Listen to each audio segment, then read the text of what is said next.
I went and looked into the refrigerator. There was a small remnant of desiccated tongue. I looked at it without favour. So it was that I wandered out into the King's Road and eventually turned into an espresso coffee bar with the name Luigi written in red neon light across its window, and was now contemplating a bacon and banana sandwich whilst I reflected on the sinister implications of present-day noises and their atmospheric effects. All of them, I thought, had something in common with my early memories of pantomime.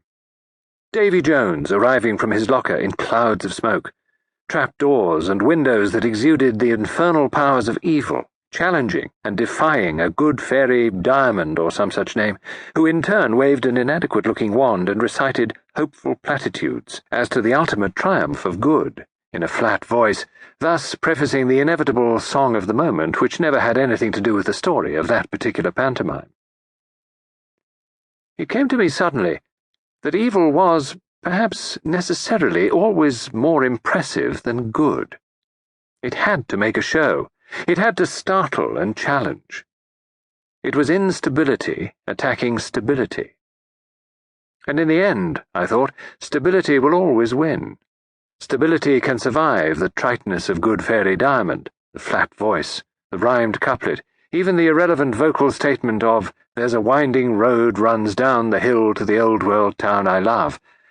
All very poor weapons, it would seem, and yet those weapons would inevitably prevail. The pantomime would end in the way it always ended.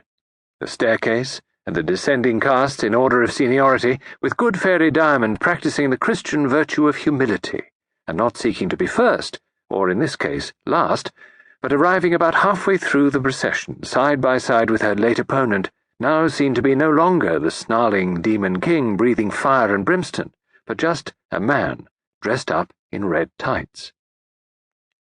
The espresso hissed again in my ear. I signalled for another cup of coffee and looked around me. A sister of mine was always accusing me of not being observant, not noticing what was going on. "You live in a world of your own," she would say accusingly. Now, with a feeling of conscious virtue, I took note of what was going on. It was almost impossible not to read about the coffee bars of Chelsea and their patrons every day in the newspapers. This was my chance to make my own appraisal of contemporary life. It was rather dark in the espresso, so you could not see very clearly. The clientele were almost all young people. They were, I supposed, vaguely what was called the offbeat generation. The girls looked, as girls always did look to me nowadays, dirty. They also seemed to me much too warmly dressed. I had noticed that when I had gone out a few weeks ago to dine with some friends.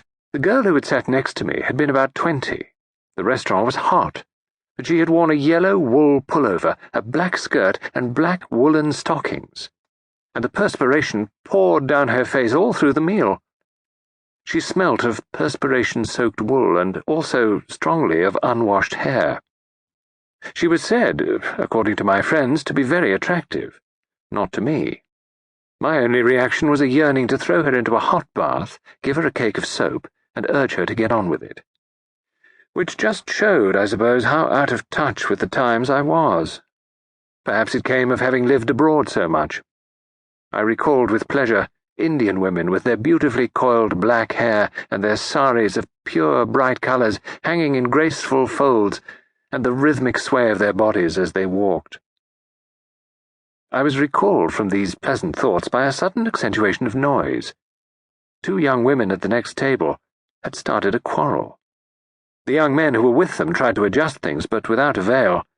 Suddenly they were screaming at each other. One girl slapped the other's face. The second dragged the first from her chair. They fought each other like fishwives, screaming abuse hysterically. One was a tousled redhead, the other a lank-haired blonde.